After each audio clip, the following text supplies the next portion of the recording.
Zoltar.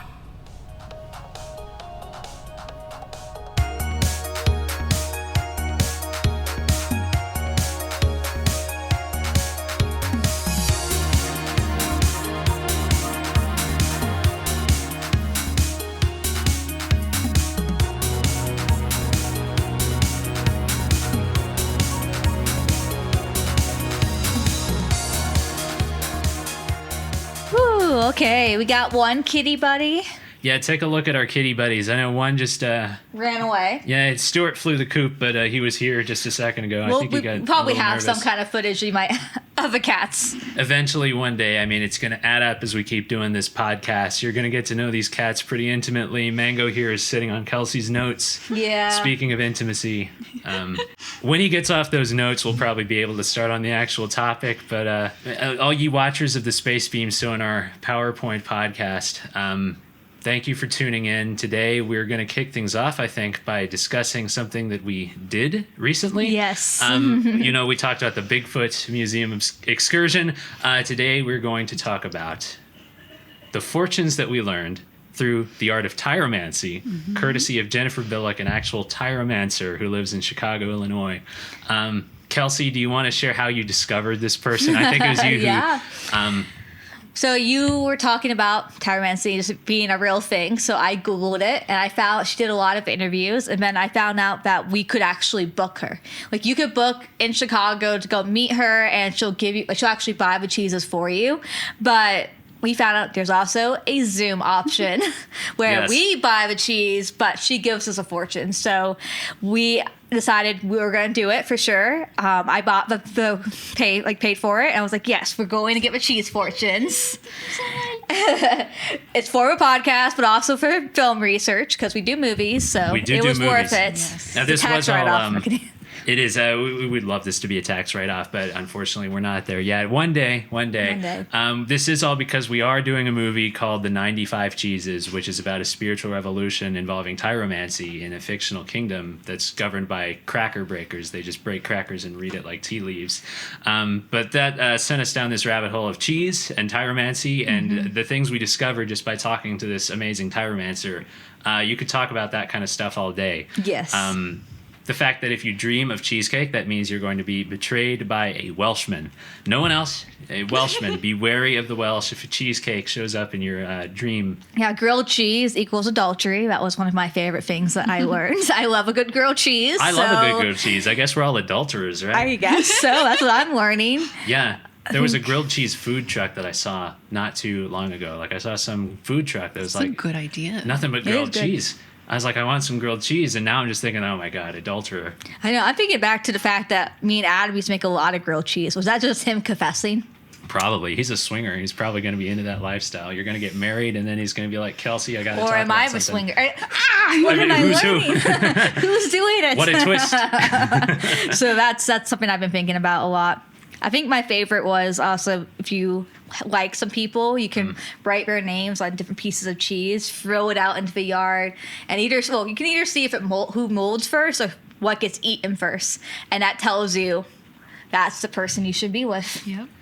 Which is weird. I I think it don't should be the get it. opposite. Yeah, I feel the same. I mean, mold, how is that a good connotation? Like, the person whose name molds over first in my mind is the person that's like, oh no, stay away from Yeah, that. it's who you should not be with. It's like, Yeah. I shouldn't be with that person, not that person, not that person, Yeah, but this person. the mold did not touch this name, so I'm going to marry Yeah. this person instead. How about that, people? Is mold good now or what? Yeah, it's a weird thing.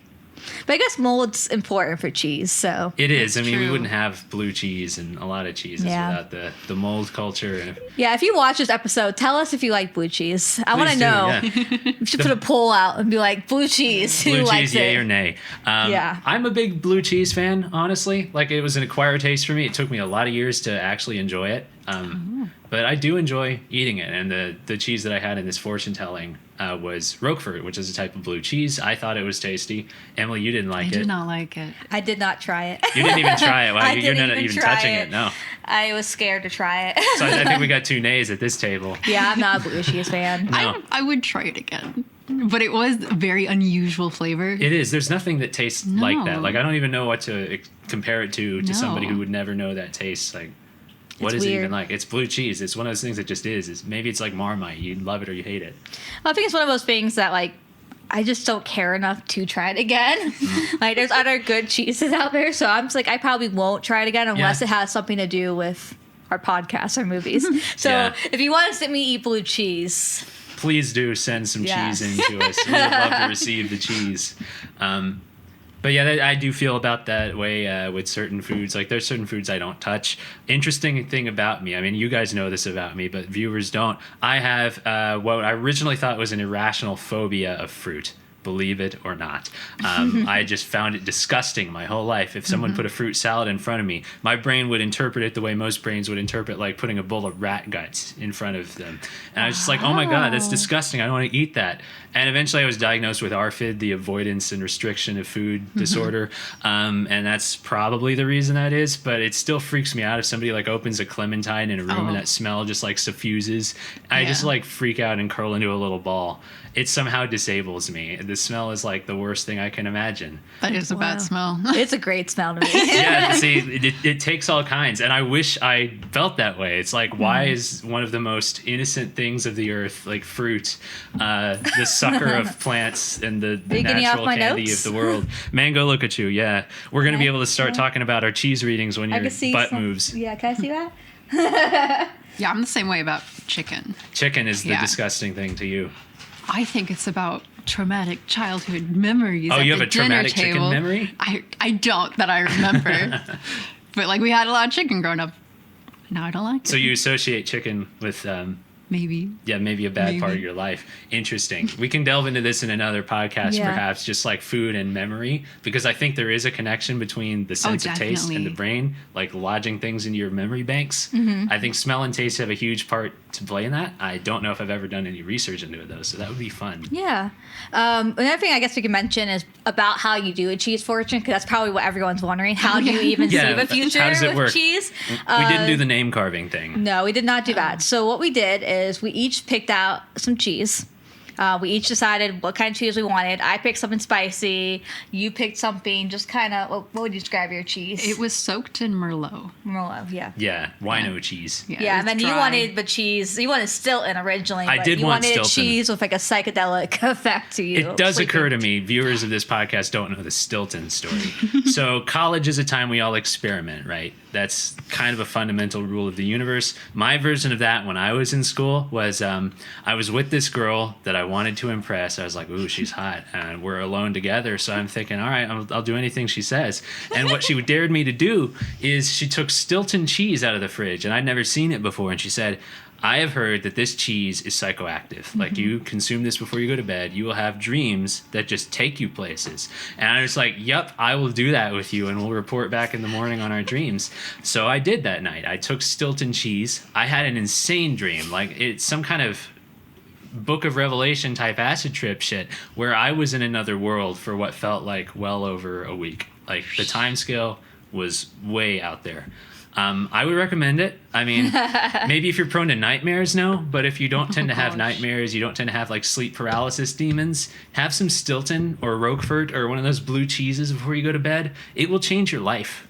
Oh gosh. Did you have a dream this last time? I've not been eating it before bed, so no. I do still have some at home left over. And the thing about Stilton is, like, if you're refrigerating it, I guess it kind of doesn't go bad. Like, it probably does eventually, but Yeah. it's already moldy. So, like, what? Yeah. How does it get worse?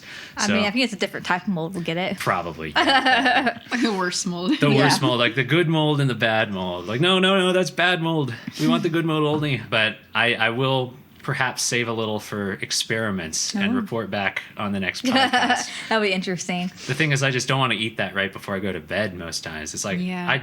I like the taste of it on a cracker or something, but it's not the last thing I want to eat before I like lay down in bed and have to think about That's it. So, fair. Yeah. eh. But to go into how you actually do a fortune, because we went on a side tangent for a second about crazy Stilton cheese. Yeah, now you guys know that story, so mission accomplished. The way you do a cheese fortune is we each picked out some cheese and then we sliced it into 3 pieces. One to represent our past, present, and then future.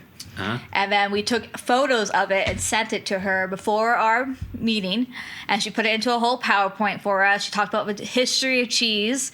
And then she went one by one with our cheese and told us our past, present, and future based off of the cheese and what she saw in it.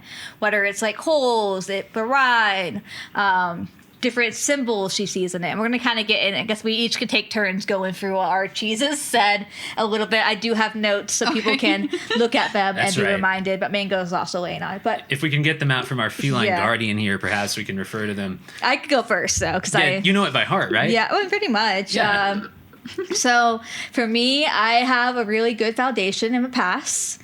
I'm fairly certain of who I am, a lot of inner strength. And then I had 2 past annoyances attached to my cheese. It was where the brine broke off. And that was attached to the cheese. And she was like, there's 2 people who are just like stuck to you that you do not like. See, the funny thing is, we all had that. I think we all had a variation of these 2 people all had that it. are either behind us or getting thrown out into our future. 1, 2.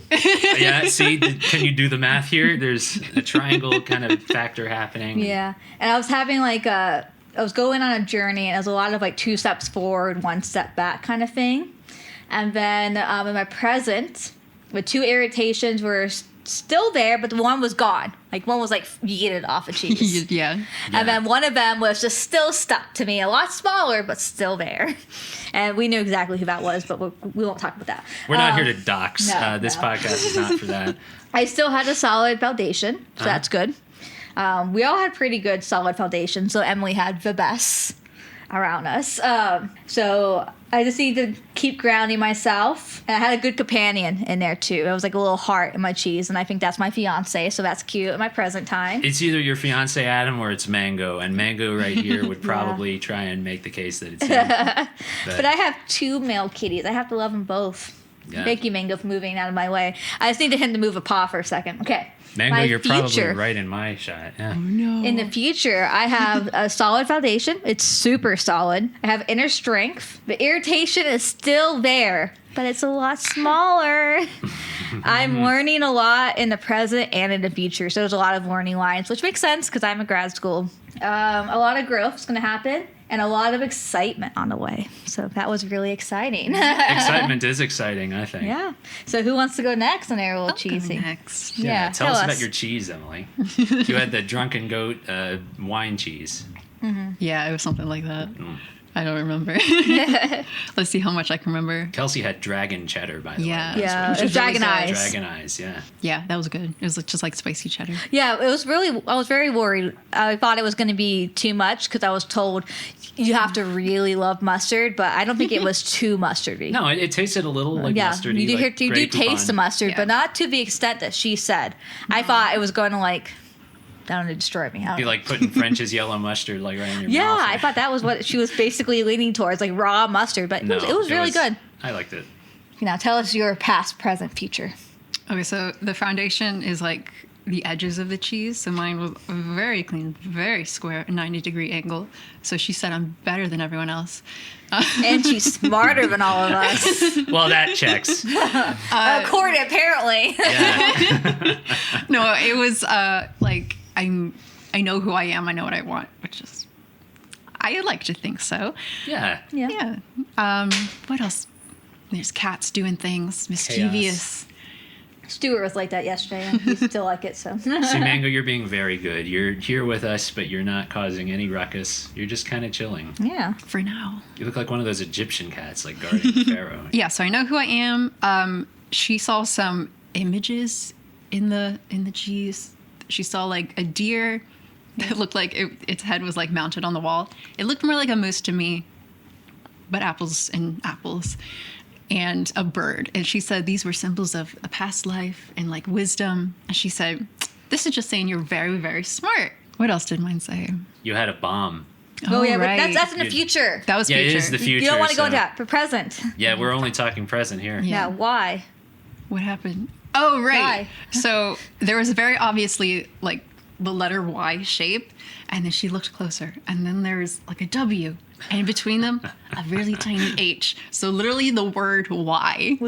As a present, that's basically what you're going for now. I'm crushing out. See, the thing about that is it All of really us. makes me think, like, how much of these hidden messages are in slices of cheese that we've just eat. mindlessly cut and consumed without trying to look for things in Yeah. them. If there are words in cheese and we're not aware of that, Yeah. like, what kind of world are we living in? We're completely ignorant.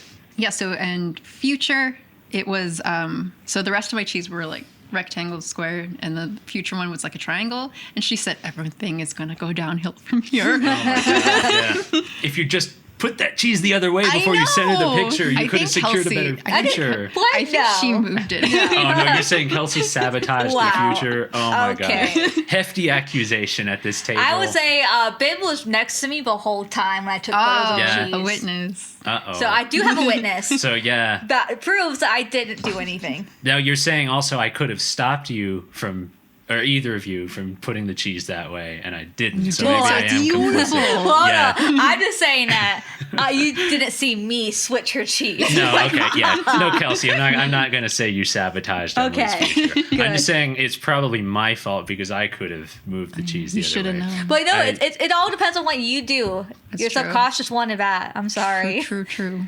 It just tells you Sometimes- you just gotta not. She told you what to do. Just don't jump to conclusions. Oh yeah, she said don't make assumptions. You guys can't see it, but Stuart is down there. He's In the blinds? yeah, he's in the blinds. That's what was making that noise. And Mango went to Yeah, he's looking out the investigate. window. Let's see if he jumps up on the table or anything.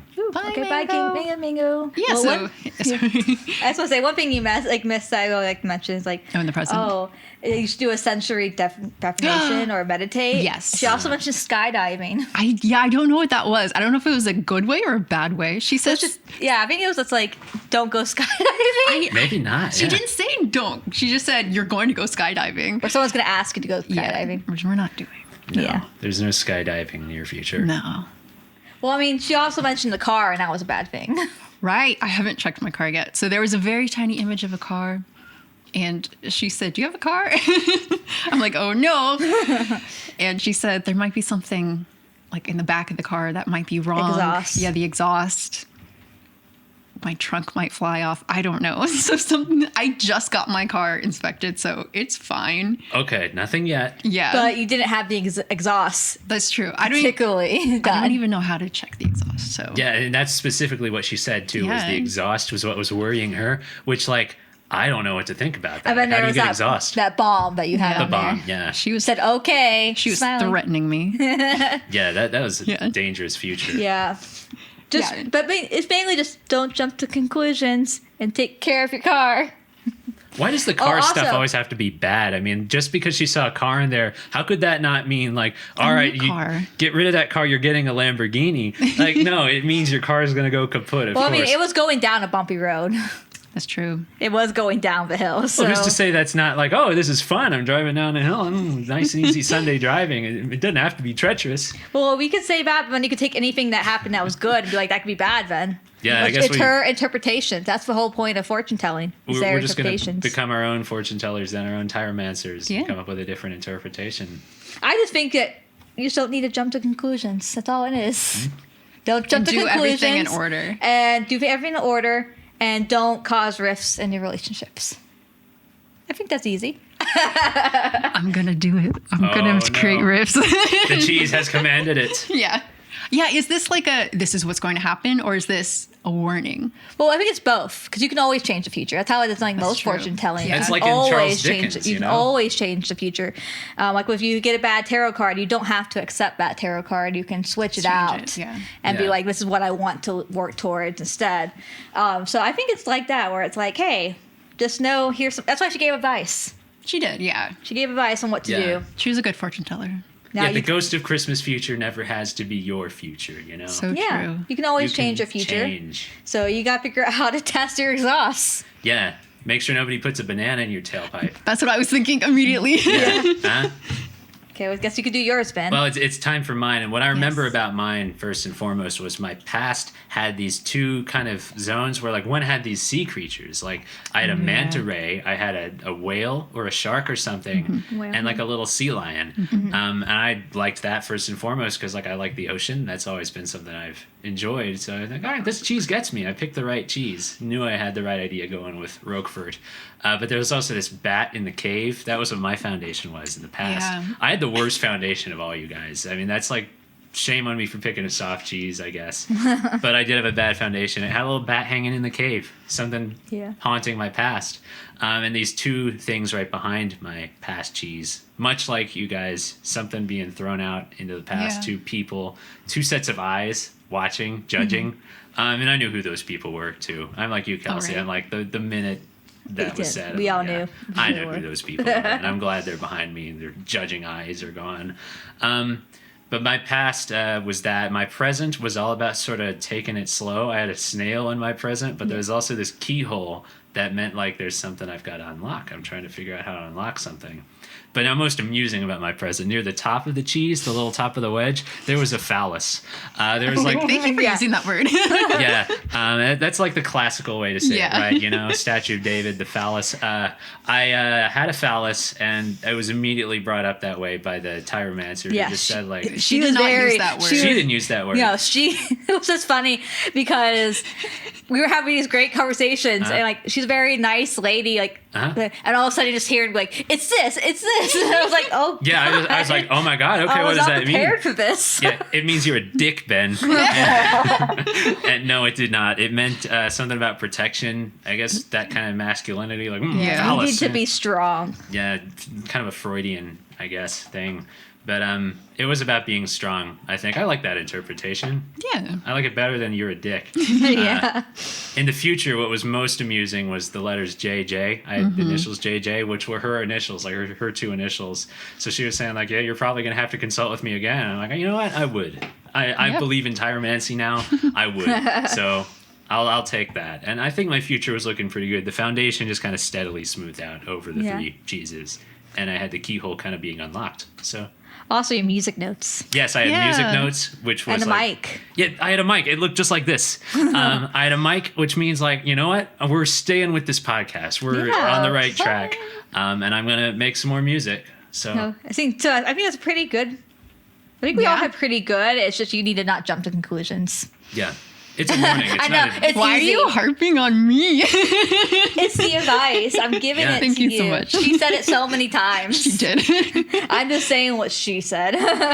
yeah. But that was our experience with tyromancy, a very real and very ancient, apparently, form of reading fortunes Yeah. and coming to know your future. I took notes. So. Oh yeah, Kelsey took So amazing many. notes, and we actually took some BTS footage of the whole process. So maybe we can put some of our little reactions to this tyromancy into the back as half of this video or something. I just want to say real fast. It goes back to ancient Greece. That's all I want to say. It does. Yes. Maybe back, one day we'll do a whole thing on that. But I would love it to do goes that. into our topic for today. It actually does go into our topic for today, and you can turn that laptop around if you'd like now, because it's See time if for the it's big reveal. ready. Pardon me, Mike. Nobody gets hurt, but today's topic of discussion is bizarre ways of knowing your future. Oh, bro. You're stealing my thunder. Now, I hope I didn't steal too much of your No, no, thunder, you're because I'm not. going to go into some There's so many various- different types. But anyway, recently in the world of the PowerPoint girls, we did have this experience of tyromancy. There's some nice pictures of the three cheeses that we looked at. But what that made me wonder was, you know, that's pretty bizarre, pretty life-changing, but It what is. else is out there? If there are folks out there reading fortunes with cheese, there's got to be all kinds of stuff that's just as crazy, maybe even more. How else are people getting their fortunes read? How else have people gotten their fortunes read historically? I mean, there's stuff everybody knows about, like tarot cards, but then there's stuff like this, where I think if you went on the street and said tyromancy to some average fuck, like they would Oh, be yeah, like, no. what are you talking No. about? Some of it has stood the test of time, some of it has not. But I took a very deep dive to find what I thought were the strangest possible ways that have been documented by occultists and by people who have this interest in fortune telling and reading into people's future, that have not been preserved by history. Some of this there's almost no information about, but the name has maintained, so people kind of guess at what it was. Yeah. But it is crazy. It is batshit crazy. I cannot wait to talk about some of this stuff, including, let's see what we start with. Geloscopy. This was one that I found where people analyze your laughter to determine your future. And the way this works is you can't just be like laughing at a joke or something. For geloscopy, you have to be in a state of almost hysteria. So you have to be induced into this almost trance where you're just like laughing your head off. And my immediate thought was, so how much weed would that take? Probably. I think you could do it that way. If it gives you the laughs, I think it depends. It depends. If you're not that way with it, then maybe you should stay away. But I think that would be an easy way to do geloscopy on somebody. Just get them into that state and start showing them like some Adam Sandler movies or something. And they'll be in that state in seconds. So the focus with geloscopy is it's about interpreting different aspects of laughter, whether it's its intensity, its duration, its frequency, or its quality, which like, how do you measure quality of laughter? I don't know how that's supposed to mean. Yeah. Maybe it's like, you know, whether it's a pleasant sounding laugh or whether it's like, oh man, okay, that's just shrill. You got to stop that. It's a little pitchy. Yeah, you're pitchy. Pipe down. But all these different characteristics in geloscopy can reveal underlying emotions, energetic vibrations, or even potential outcomes of future events. So you can kind of do it like an aura reading. God, have I never talked about that on the podcast either, aura reading? No, you haven't. Little aside here, another thing that I can do is I've had this weird synesthesia for a long time where I can read somebody's color. Like I can look at somebody and just in a snap of a finger, I can determine like what their color is. That's just let's hear our colors today. My mind. All right, so Kelsey, you're looking like on the red side today. Oh. You're actually sort of between magenta and red in this weird way. Like it's this very nice sort of almost vermilion red. Ooh, I'm gonna be Googling that afterwards. Yeah. But it's very pleasant. Emily, yours is more lavender. You're kind of hitting me lavender today. But very nice colors, both of you. Neither of you have like an aura that like puts me on edge. Sometimes I get that with people where somebody's color hits me and I'm just like, what's that about? Oh, yeah. Interesting. That's either like too bright or too dark or it's giving me weird vibes. But you guys never do that. You guys are good people. You have good auras. But the way it works for me, just so you guys don't think I'm some kind of crank, is it's like there's a process called thin slicing, I think. There's like books about this where some people can just make a snap judgment in an instant. Oh, yeah. Just like the way brains work, it can do that. And it's kind of with me, like what Jimi Hendrix had, where he could see sound as color. Oh, yeah. In this very weird way. It's a little bit of a synesthesia thing. And I don't actually see the colors physically ever. It's just an instant, like my brain interprets people with a color. Yeah. So that's what I like to think of as my ability to read aura. And I'm wondering every day if I shouldn't like monetize this somehow. You could. I probably could. If anybody wants their aura read, hit me up. What's it? You probably could do a whole TikTok thing on that and sell it. Yeah, and I don't have a TikTok. We were talking about this today. We're like, I'm not on TikTok. You can yet, now and just do that and just sell that. I just found my niche. I'm going to make so much money. I know, you can make a religion out of that. Yeah. I can maybe specialize in some This is basically just a lore episode of Ben. It is. I've shared so much lore today. I didn't even intend for that. But. I just want to say real fast before we switch over. In high school, I was in a musical called When in Rome, and I played Laugh-Fina, and that character just laughs. Like, that's her whole thing, is throughout the whole play, I just laugh and laugh and laugh. Anytime someone talks to me, I laugh. That would be a great subject for geloscopy. And they might have been doing I just imagine if there was someone in the audience who happened to have this, like, the ability, they probably were judging and seeing my future, because I laugh. Can you imagine? Like, if somebody's so a geloscope, is that what you call somebody who does geloscopy? Like, yeah. I'm a geloscope, a geloscopist. You watch this stage show and then come up to you at the end of the show and be like, Kelsey, I just have to tell you, there is something awful in your future, and I avoid hamsters. Oh my God. Avoid hamsters. No. But it could happen if you It laughed could. enough. I happened to find this when I was researching geloscopy. We talk about doing merch every now and then. Someone's already got it covered for this episode. Yeah. I don't know why this shirt exists. Got geloscopy. Like, that's hilarious, isn't it? I just think colonoscopy. Like, It does kinda sound like kind of- colonoscopy, Those yeah. kind of procedures. So when I see here, I'm like, if I saw someone wearing that and I didn't know what this was, Yeah. I would have thought they were some kind of medical person. Yeah, you'd be like, they're putting the gel up where? Yeah.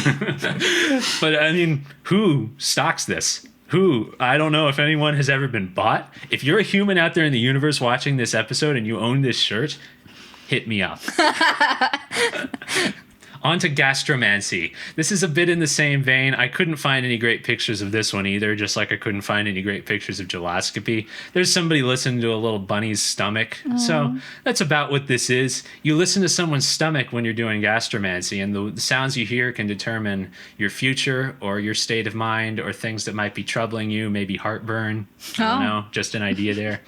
But the thing I found very funny about gastromancy is apparently this also can be used. You can use a water-filled glass for this instead of someone's stomach, which I think that's not the same thing. No. What are you putting this into the same box for? Like, it's both called gastromancy, but you can either do it with somebody's actual stomach or with a glass of water like this. Which- Like, I could do gastromancy with this right now. What's the fun in that? Yeah. It involves either listening to gut sounds if you're doing it the actual way, the kosher way, potentially also just observing images within a water-filled glass. Seriously, what lazy That's a ass separate decided? thing. Like, Yeah. this is the same thing? No, it's not. You can't tell me that that rabbit is the same thing as a glass of water. No. Yeah, no.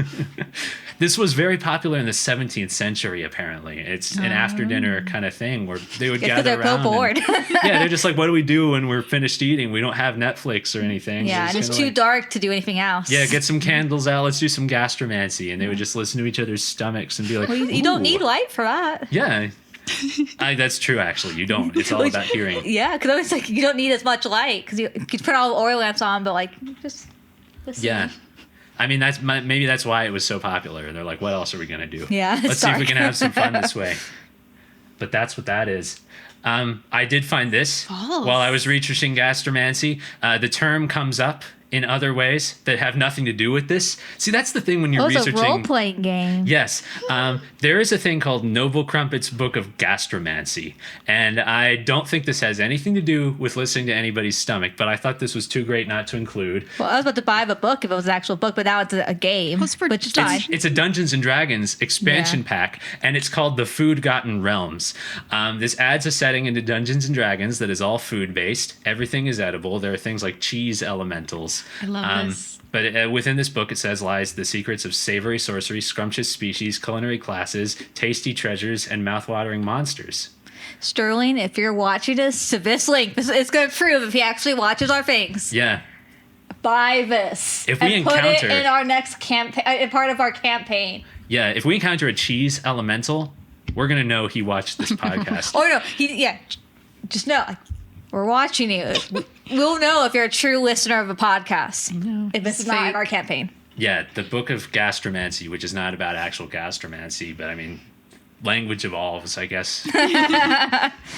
Bit more about gastromancy that I thought was fascinating is the belief in gastromancy contributed to the development of ventriloquism.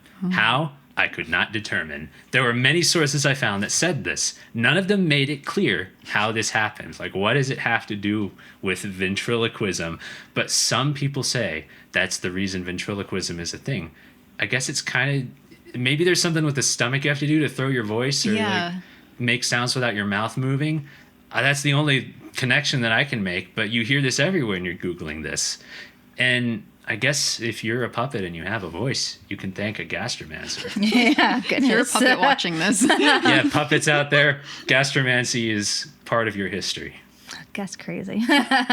This is an interesting one. This is called onychomancy, and this is the fortune-telling practice of reading fingernails and manicures. Fingernails are examined for markings or patterns. These diagrams you can find show that No, I they... don't get my nails. Yeah, everybody read your nails. Let's see what we can determine today. These actually correspond with the chakras. Like you have your crown chakra, and you got like the tip of your fingernail all the way down to the root, which is like your cuticle. How's my third eye? Yeah, your third eye looking good today, wide open. There are things that people follow, guidelines of this kind of thing, that say things like square nails might represent groundedness. A really sharp stiletto nail could be like passion. Just these various states of mind that you put into your fingernails. And I'm just sitting here thinking, like, doesn't that just like mean you're reflecting your personality in the way you style yourself? Maybe it has more to do with that than like reading your fortune. I mean, it might be a mix of both, because like the way you put in yourself is also what you put out into the world. That's true. It's like which one's So the if cart, I'm like, which I one's want the to horse. symbolize passion. Yeah. I dress the way I want to dress. I show up and do my stuff. It could also predict the future of me being passionate. But I mean, it doesn't stop here either, because there's also tarot connections. People have found like analogs to every tarot card in fingernails. They say the color and the manicure style can also hold symbolic meaning. A red manicure might be associated with energy and passion. Silver could represent mental clarity. Breaking a nail can be interpreted as a reversed card or a negative event in a person's life. So there are people that actually do this, and they can give you a tarot reading of some kind based on just looking at your fingernails. Interesting. And they say things like, if there's a black spot on your fingernail, that's like the death card. It's stuff like that. So I wish I'm I could get black spot on my nail. I love a death card. Yeah. I think you should go Do to the I have any? doctor if you see that.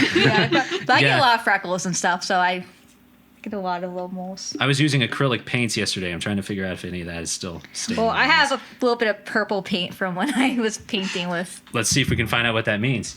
Oh, How are God. your nails looking today?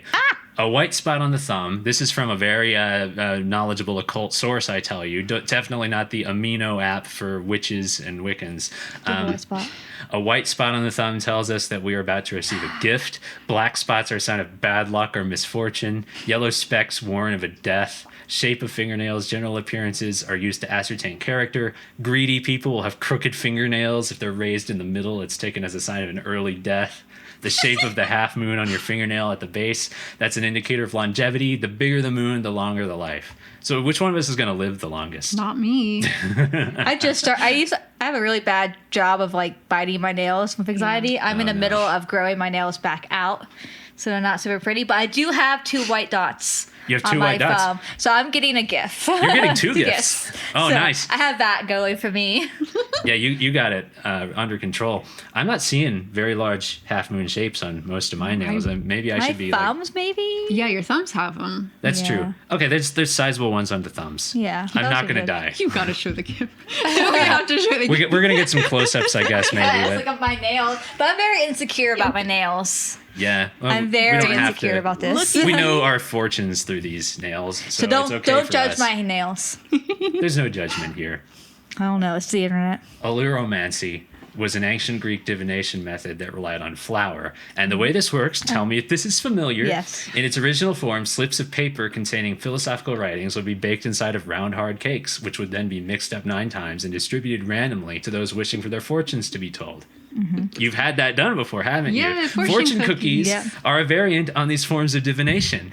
So I'll tell you what else is that king cake baby Yep. that you get at Mardi Gras. That's alluromancy. Wait. You have one. You have a little Jesus. Oh my God! Is that from one of those cakes? No, but it looks like it's Okay. not a maybe Jesus. It's an adult version. Show the fans. But I have to say, one of my coworkers found this on one of this Jesus on her desk the other day, Yeah. and she asked me, like, did I put this on her desk? And I said Uh-huh. no. And then another one of my coworkers found it somewhere and gave it to her. So I just saw this Jesus. Wow. Like I literally just saw it. You know, the thing that I just realized now is I've seen this Jesus too. My mom found one just like that in a hospital bathroom. She was at the hospital in the waiting room using the bathroom, and there was somebody who'd left it by the mirror in the bathroom. So I think these are things that people leave for other folks to find. And I don't know if they usually come with messages or something. So I'll But tell the- you where I got it. Where'd you get this one? So VBS, Vacation Bible School, just happened. Oh, They received boxes of these. yes. So kids just have these, and I think they're just losing them. Yeah. Probably. See, I used to love VBS. I would go to that every summer. I hated it. Really, it was not Yeah. for you. I had never been. But that's because we moved during the summer. We moved every summer of my life, pretty much till high school. So yeah, I used to go do it at my grandmother's church in Chattanooga because she was like one of the like elders of the church or something. Like she was like some kind of high-ranking thing in the Presbyterian. I never understood how any of that worked. There's like the presbyters or whatever. I don't think she was that, but she was some kind of like a local elder, and she ran this whole thing. And I would go do that every year at her church. And I got the plastic stuff all the time. So I know exactly what you're talking about. It was always a theme. I remember one year the theme was like mariachi. Like they gave us little things that had sombreros on, and like, what does this have to do with the Bible? They're running out of ideas. They probably were. Like, and that was when I was a kid. So by now, who knows how many times they've scratched underneath the bottom of the barrel? Among Us. Among Us, yeah, it They probably would. is. Yeah. Minecraft. They would. They're like, Fortnite. who's the betrayer? Who's going to betray Jesus? Yeah, exactly. Was that the original Among Us? Which of the disciples will betray? Well, for some reason, it's also making me think about how during the conclave, like they have to check all the food that comes in because people could write notes and send it in. So I was like, just have a piece of bread and you put a note in there and you send it in. They will. Yeah. They have to go through all the food. See, what this also made me think of was the movie Snowpiercer, because there's the scene in that movie where they're getting eggs, like they just pass out cooked eggs, and one of them has a little slip inside that has like a bullet. So it's like talking about who's going to get killed to cull off the population. That's what this made me think of too. And then people talk about Snowpiercer as like a sequel to Willy Wonka, which it's a different podcast. Yeah, we can't go into that tangent yet. That's a whole other podcast, but I want to talk about that one day. Yeah, it's wild. Have y'all ever had king cake? I used to love king cake because it has like pure sugar. When I was a kid, you fed me that, I'd be running and bouncing off the walls. I think I've had like maybe once or twice. I don't remember. Did y'all get the baby? I got the baby once. Fun! I kept that baby for years, and for some reason, what I had named it was Baby Rats. That was his name. I think I thought it was funny at the time because I was a little kid that like people would be like, "Oh, rats," and I'm like, "Oh, rats! I can say that." I like parroted everything I heard somebody say when I was a little kid. My parents would get mad at me because sometimes it would be swears. Yeah. But I think they let me say "all rats," and that became like my trademark. So I named the baby Rats when I got it into king cake. That's a cute name though. Yeah, I would carry it around with me. I thought I was so lucky. But there you go. It's not Chinese. It's ancient Greek. The fortune cookie. If you really I knew that it wasn't Chinese. Yeah. Now we get into the good stuff. Oh, fun. Parrot astrology is a form of astrology practiced in India. What this involves is a trained bird that someone will let out of a cage, and it goes and picks up these sort of specialized tarot-like fortune cards. It's a special bespoke set of cards just for the parrot. And to do this proper, you need either a rose-ringed or an Alexandrine parakeet. These are the birds that are in demand for this. I love this picture from Wikipedia that I found. It's just captioned "a parakeet in action." I love that. It's a bird with a job. He's doing a good job there with that stack of cards. He's probably making this man a lot of money. I love doing that with Mango. Got a tarot cards, and I go, "Hey, Mango, pick a card." And he'll tap one, and I'm like, "That's our future." So you're fundamentally doing about the same thing with Mango that these people Mango. are like doing with parakeets and have been doing for years in India. There's classical illustrations of it and everything. Mango, you're a parrot. Oh, he's sleeping. Mango doesn't know anything about this. Oh, Mango, when you wake up, we've got things to tell you. So a bit of wisdom from Wikipedia on the subject. A parrot astrologer, the way he works is he sits beneath a tree or by the side of the road where people congregate. He has a cage which contains one of two trained parrots. Sometimes you might have multiple parrots, I guess. The tarot-like cards are 27 in number. That's an important number for this. They represent the Indian cosmic system. Each card contains the image of a Hindu deity. Some of them contain images of Buddha or the Virgin Mary with infant Jesus. So when a patron sits before the fortune teller, the latter opens the cage and lets the parrot out. He instructs the parrot to pick a card for the patron. The parrot walks over to the cards, picks one from the stack or the spread with its beak, gives it to the astrologer. Then it walks back inside its cage. The astrologer opens the card and, based on the image, tells the fortune of the patron. So if you think about it, the parrot really is very superfluous. Yeah. You don't need this parrot, but it's a great little like attention grabber, I think. Yeah. It's meant to be kind of a street magic thing almost, where the parrot just draws people in and they get their fortunes read. But I would love to see this happen. Just little bird comes out of the cage, tells your fortune. I say we should go to India. We should do a whole documentary of trying out all these different fortunes. Yeah, now we could do that. Very expensive. Or, well, I'll get to that first. But I just found these images amazing because there are so many amazing images you can find on the internet of this being done. And these birds just always look so dopey. Like, I don't think they understand at all what's happening, but they're just sitting there, and then they pick a card, and that's your fortune. I love it. Birds with jobs. Put them to work, man. Now, what I was going to say is it is the digital age, so you can do online parrot astrology. And this is free. I found so many of these websites that do parrot astrology online for free. All it is, it's like, did you ever use one of those Ask Jeeves websites, like before Google really became ubiquitous, where they have the little butler and you ask him a question and he runs off and gets the answer? It looks about like that. Like, these are relics of the past. It has this little bad CGI image of a parrot. You can get an online astrology parrot reading. And I don't trust this. I don't know if I would just put my question out into the ether through one of these skeevy websites. I will, 100%. But just look at this description they write. Like, now ask a question to the mystic parrot, get a magical, generous answer. You can ask any type of question in Hindi or English, not only yes or no type questions, such as, when will we get a child? Psychic for free. Our online parrot astrology calculator has a different method. The tool uses astrology calculation and your intuitions, which are reflected in your query. So the little keystrokes just take from the psychic ether, I guess. The nature of the question, not the question itself, but the nature of a question may be the same each time, but the answer may differ because the calculation will be based on your question wordings and nature of it. Or there's a randomizer behind the script. I mean, they think they're savvy. I'm happy with my answer. What did the parrot tell you? Will I get a new job? Yeah, I said yes, definitely. Only hard work is the key for success, whether it's a job or business. Hope you know this. Yes, definitely. Man, I wonder if these parrots are feeling endangered by Chat GPT and that kind of stuff. Do you have a question?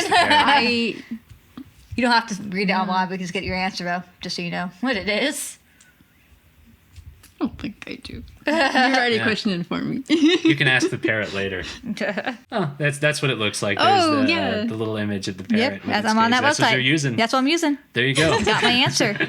This actually transitions very nicely into electriomancy, which is much like parrot astrology, but it involves a rooster and it's more Greco-Roman. This involves observing a rooster's behavior, specifically pecking at grains or letters to discern a message or prediction. The person responsible was called a polyolarius. This was an amazing job to have. Occultists really do put those birds to work. You know? They do. They do be putting them birds to work. But the roosters, I thought, was amazing because this was important stuff. There really was a purpose to this. I got a better answer for this. There's this amazing painting of these like young women looking at a rooster doing his job here, trying to like determine who they're going to marry. But this was done all the time with roosters. That's apparently. Interesting. I could just stare at this painting forever, looking at all the little details that were painted into it. Like, look at this masterpiece that was created to honor this rooster fortune telling. My mom has roosters, guys. It could be done. We can do it. We can do it in real life. Let's start a business. Let's make that money. So some of the ways this could work. You could either observe which letters the rooster pecks at when grain is arranged in the shape of letters. Just put out a little like group of letters in front of the rooster, see which one he's feeling hungry for. Another method includes placing grain around a circle with the rooster in the center and recording the letters the rooster eats. So that's what that's depicting there. Is another great illustration of this, where it reminds me of that movie The Martian, where like he has to move his camera to look at different letters and numbers and stuff, but it's a rooster. So maybe that was the inspiration. I wonder if Matt Damon was thinking about that.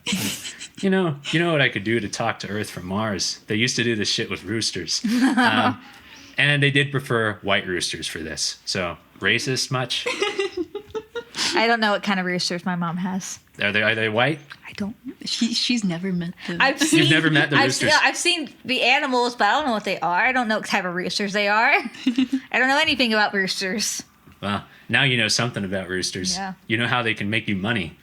Now what the I want to do my fortune. That's all I want out of roosters now. Yeah. I really love reading about this guy, the Polyolarius, because this was a serious job. Someone actually did this for a living. This was the keeper of chickens used in electriomancy. And it was the job of the Polyolarius to throw food for the chickens and shake the basket they were in to get them to emerge. That was all you had to do. You got paid for it, you got revered for it, you got clout for it, and you were just doing that with your chickens. Amazing. These chickens were consulted by military leaders as a predictor of a fortune. As you should. Very important to military strategy at the time. The Roman army consulted the sacred chickens that were carried along on their military campaigns. If before a battle the chickens ate the food so greedily that some of it fell from their beaks, it was considered an excellent omen. But if they did not care about the feed, it was necessary to be cautious in any strategic decision. Can you imagine? You're on a war campaign in the Roman Empire. You're out fighting whoever, and someone's just bringing these chickens along with you. And that's like the most important person in the camp. That's the person that's going to determine your military strategy. I think more military should do more fortune telling when it comes to it. We should be adding tarot card TikTok witches to the front lines. I mean, why not? To help with strategies. Why did this ever go away? I mean, the Roman Empire fell and everything, but I mean... Every empire falls. Yeah. So we can't say that. So if you're ever... I wonder how many people, when they say, like, I'm thinking about the Roman Empire... If it's me, I'm just thinking about these chickens. Whatever happened to them, that's the empire that really fell, I think. The chicken empire.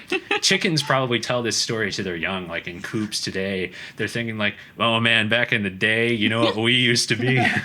We're nothing now, but the days of the Roman Empire, oh man, we were beloved. These paintings were done. Don't worry, chickens, you're beloved by me. Yeah, we're gonna help the chickens rise again, I think.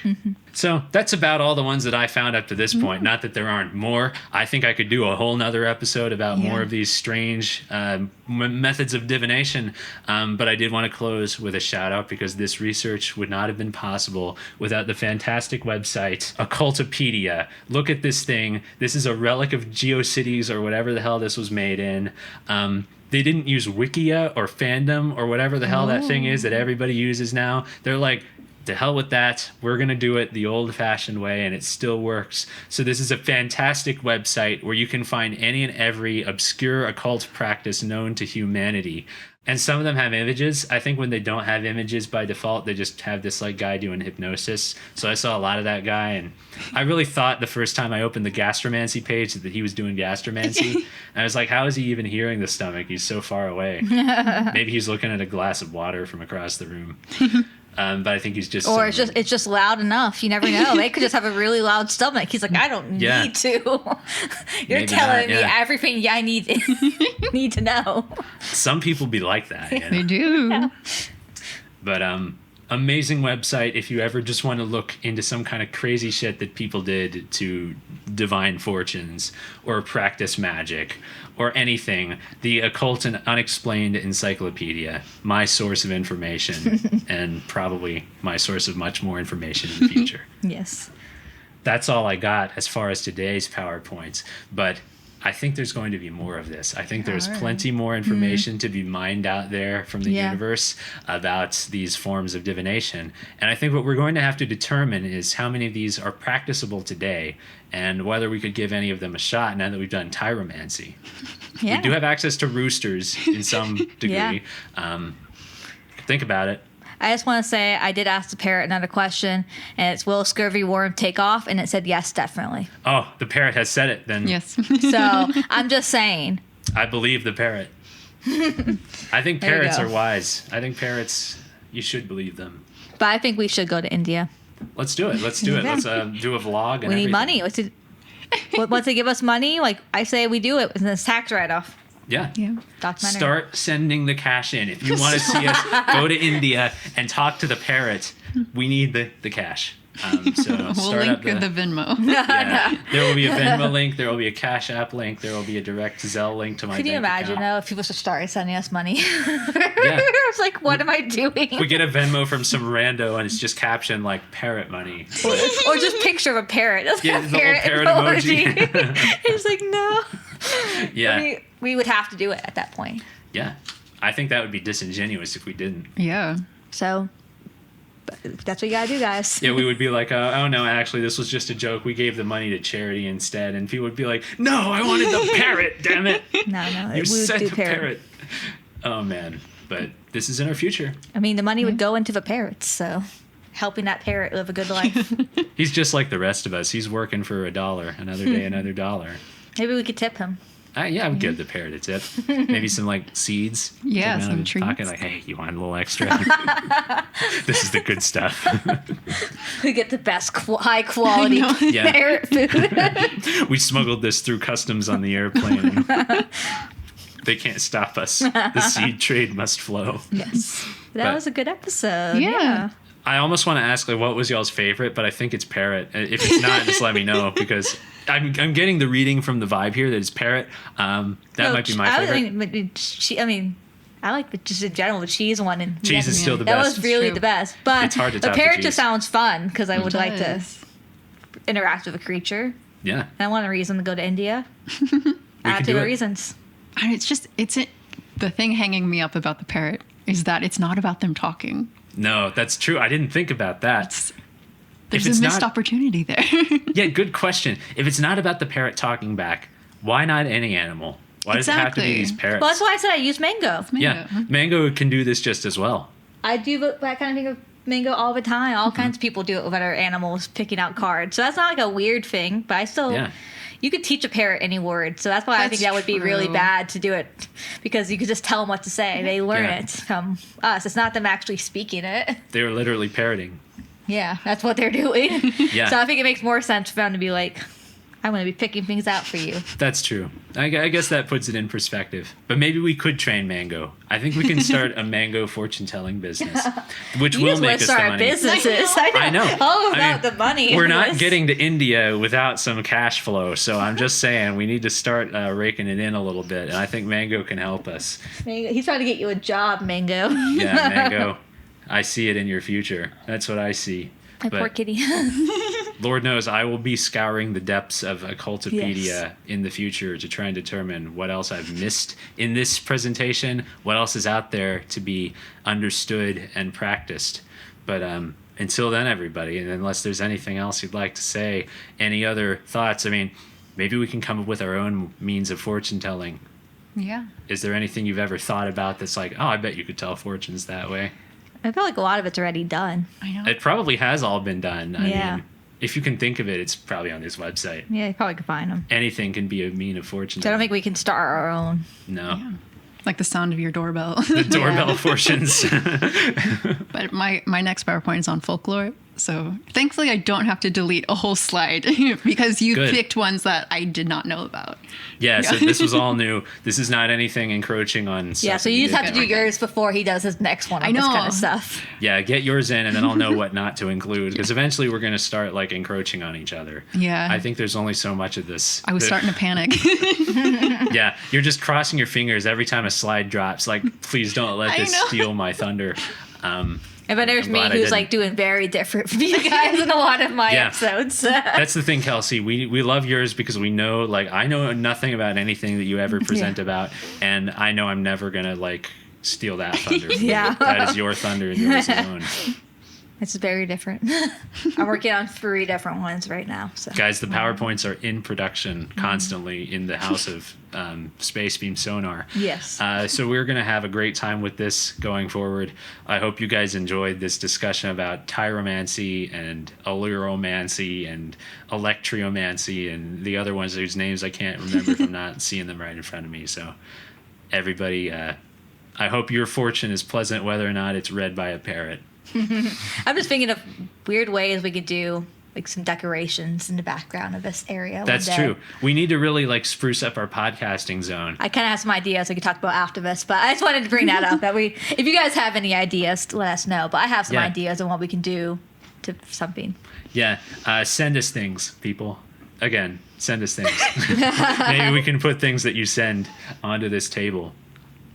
Okay, well, thank you for joining us. We have more episodes coming out. We're starting to post them. I think we're about to start doing weekly, which is amazing. At this point, when you hear this, it would be weekly. So hopefully we can keep up with that. I think we're going to keep the pace going Yeah. and deliver great stuff to you guys. And if you ever have any topic suggestions, send Yes. that our way as well. Send us down weird rabbit holes. Yes. We love that. But have a good night or a good day or wherever you are. Jesus approves. Yes. He's gonna be a recurring character. I know one thing we're putting on our table from here on out. No goodness. The tiniest one. Yeah, he'll just barely fit there. I mean, he could also just sit like right there. I don't think the camera would get him.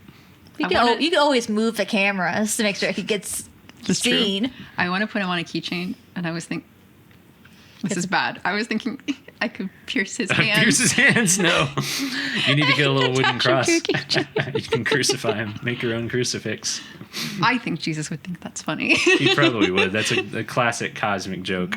Well, I mean, I think it's been long enough now. Yeah, he's over probably it. laughing about Yeah, it. 2,000 years. Come Yeah. on, man. Comedy is just like disaster. That was plus terrible when it timing. happened, but now it's like, it's laughable. Yeah. You can laugh about it. All right. I think that's Yeah. that. Stop we're out- watching the Yeah, video we're out of now. this jokes. is not good. Stop we watching. We need to stop talking.